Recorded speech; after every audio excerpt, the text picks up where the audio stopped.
जिसमें जल प्रहलाद जले ना, वो हो कैसे शीतल गई।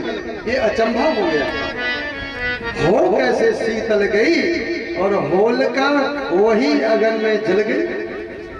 कारण था, वरदान तो था उसे, लेकिन कारण था, क्या था? तुलसीदास जी महाराज ने कहा, क्या था?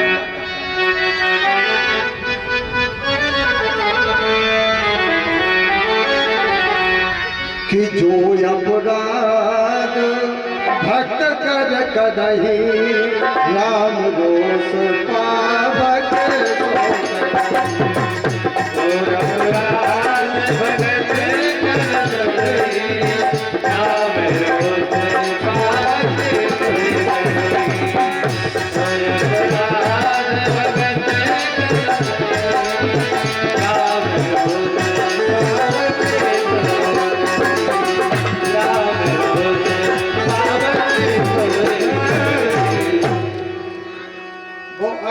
कोई अग्नि नहीं थी। जो अपराध भक्त कर करे, जो भक्त का अपराध करता है, इस अग्नि से तो बच सकता है, लेकिन भगवान की क्रोध रूपी अग्नि से नहीं बच सकता है। जैसे जैसे रावण ने सभी देवताओं को बंदी बना लिया था भगत जी, और अग्नि देवता को भी बांध कर रखा था। लंका कैसे जल जाती, लेकिन रावण ने सभी देवताओं को, यानी अग्नि को, पवन को, इत्यादि इत्यादि सबको बांध रखा था, लेकिन लंका कैसे जल गई? ये होलिका कैसे जल गई? जब इसे अग्निदेव का चीर मिला हुआ था, तो अग्निदेव ने इसकी रक्षा क्यों नहीं की?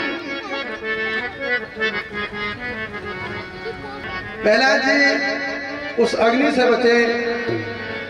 यहाँ पर विचार किया, क्यों बच गए उस अग्नि से? जैसे जैसे लंका जिस अग्नि से जली थी, इसी प्रकार से यह आज वो होलिका जल गई,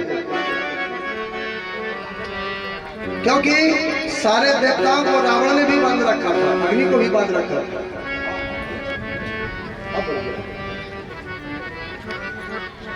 अग्नि को बांध रखा था और फिर भी लंका जल गई थी। इसी प्रकार से आज ये जल गई। क्यों? कि राम जो अपराध भक्त कर करही, राम रोष पावक सो जल गए। भगवान की अग्नि से तो बच सकते हैं, लेकिन भगवान की क्रोधाग्नि से नहीं बच सकते हैं। इसी प्रकार से लंका भी जल गई थी। अग्नि को बंद बनाए रखे रावण, लेकिन लंका जल गई। तो रावण ने यह प्रश्न किया था कि मैंने अग्निदेव को बांध करके रखा है, फिर मेरी लंका जल कैसे गई? लंका जली तो जली कैसे? तो कहा, महाराज तुमने अग्निदेव को तो बांध रखा था, लेकिन जो प्रलयकालीन अग्नि देते हैं उनको तो आपने नहीं बांधा था। कहा, किसको नहीं बांधा था? कहा, तुमने जो शेषनाग जी हैं, जो शेषनाग है, जब महाप्रलय होती है तो शेष के फनों के द्वारा जो कालपी से, आपकी जो कालपी है, वहां से शेषनाग के जो हजारों फनों से जो अग्नि निकलती है, वो अग्नि जला देती है संसार को। उस अग्नि को तुमने शेषनाग जी को नहीं बांध रखा। कहा, बात तो सही है। कहा, शेषनाग जी तो स्वयं लक्ष्मण जी के अवतार बन करके यहाँ आए हैं, इसलिए शेषनाग की अग्नि हनुमान जी ने जिस समय शेषनाग का ध्यान किया था, उस समय शेषनाग के मुखारविंद की जो अग्नि थी, उस अग्नि से यानी लंका का दहन हो गया था। कोई कहते हैं कि माता सीता जी के क्रोध से, कोई कहते हैं माता पार्वती जी के क्रोध अग्नि से, कोई कहते हैं कि हनुमान जी के पिताजी के क्रोध से, यानी इत्यादि इत्यादि। लेकिन इन बातों में से जो अच्छी लगे आपको, यानी यहाँ एक बात आपको ये कहना चाहते हैं कि संसार में व्यक्ति अग्नि से बच सकता है, लेकिन भगवान की क्रोध अग्नि से नहीं बच सकता, संत की क्रोध अग्नि से नहीं बच सकता है। तो वो आज जैसे ही वहां बचे प्रहलाद, और जब प्रहलाद बच गए तो सोचा इसको अपने हाथों से वध कर दूं। कहा देखते हैं, है दुर्विनीत, अब तुझे देखते हैं तेरा भगवान तुझे बचाने के लिए कैसा आता है। सुमर ले अपने भगवान को, सुमर ले अपने भगवान को। कहा है तेरा भगवान? तो प्रहलाद जी ने कहा न केवलम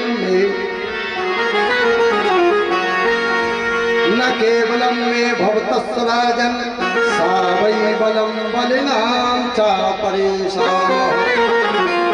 न केवल ये संसार में एक जगह नहीं है परमात्मा, हर जगह परमात्मा है। न केवलम में भवतस्, एक जगह नहीं है भगवान। सावई बलम बलिनाम चा परेशान परे अवनेमी स्तर जंगमा ब्रह्मादोनो वंशम प्रणीता। भगवान सब जगह है, इस खम्भे में है, कहाँ है? सूर्य अनेक फिणे गणमागत पै पद सूर सस्वाद कहा।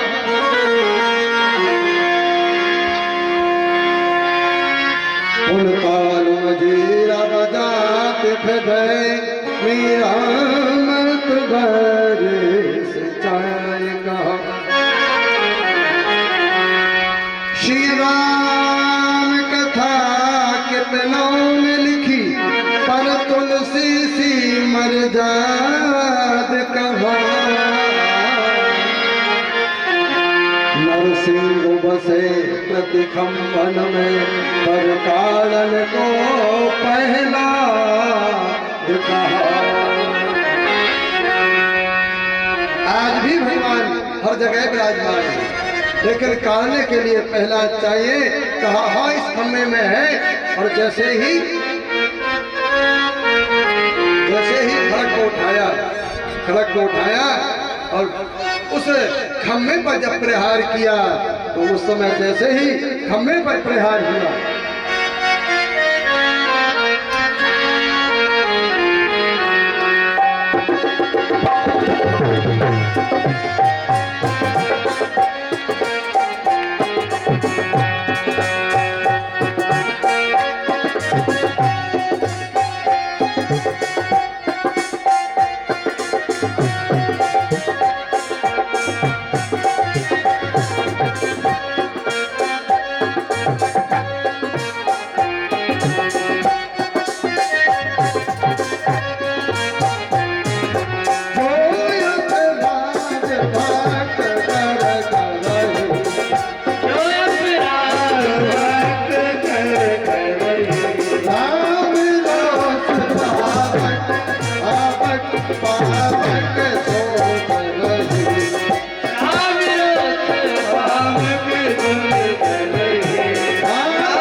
बोलिए वृंदावन में हरिलाल की जय हो।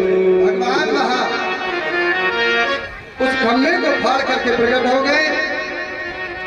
सत्यम विधातु निजभास्तमो व्याप्तम चा भूतेस्खिलेषु चात्मनः। भगवान वहां प्रकट हो गए। और कैसे प्रकट हो गए? यदृश्यकाद्भुतं रूपमध्वना स्तंभे सभायां न मृगं न मानुषम्। बड़ा अद्भुत रूप था भगवान का। रूप मध्वना स्तंभे सभायां, बीच सभा में, सभायां ना मृगम ना मनुष्य। और प्रकट हो गए यानी नरसिंह भगवान। बोलिए नरसिंह भगवान की जय। और नरसिंह भगवान ने प्रकट होकर के हिरण्याकश को पकड़ा और थोड़ी सी लीला दिखाई, युद्ध की, और जाकर के उस भवन की देहरी पर जाकर के विराजमान हो गए और पकड़ करके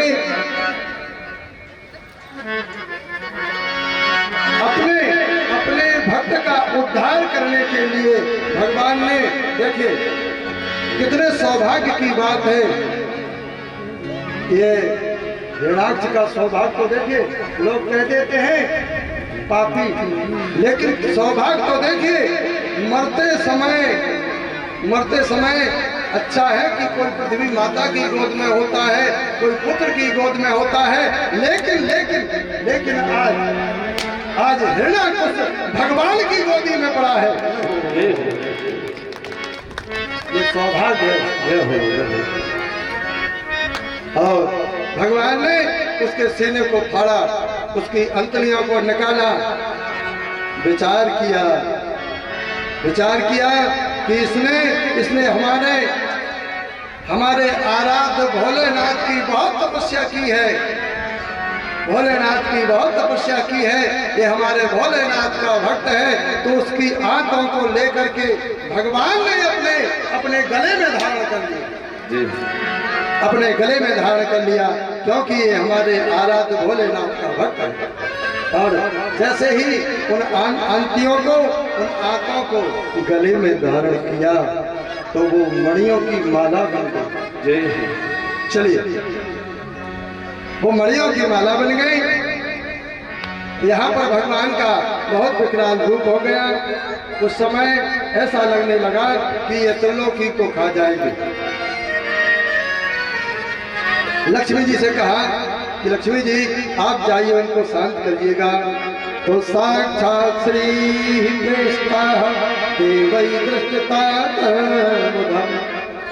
लक्ष्मी जी ने साक्षात श्री, ये संस्कृत का थोड़ा सा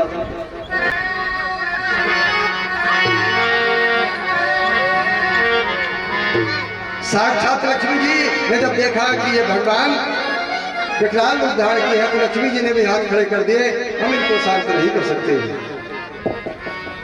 प्रहलाद जी से कहा गया, प्रहलाद जी गए, भगवान के सामने प्रार्थना की। तो भगवान ने लेकर के और अपनी गोदी में बिठा करके, और भगवान ने अपने भक्त का जिस प्रकार से चुम्बन लिया, कैसे चुम्बन लिया, जैसे कोई गाय अपने नवजात शिशु को अपनी जिह्वा से चाट रही हो। इस प्रकार से भगवान नरसिंह भगवान ने उनके कपोलों को अपनी जिह्वा से स्पर्श किया। यहाँ पर बहुत सुंदर स्तुति हमारे भगवान के भक्त प्रहलाद जी ने कि अब यहाँ से आ जाती है कथा, कहती है ये कि कर से कर्म करहो विधि नाना, फिर मन में राखो कृपा निधाना। आप कर्म करते रहिएगा और भगवान का ध्यान करते रहिएगा। काम करें जा राम भजे जा, ना काहू का डर है। इस प्रकार से यहाँ पर भक्त प्रहलाद जी का ये चरित्र अति संक्षिप्त, और यहाँ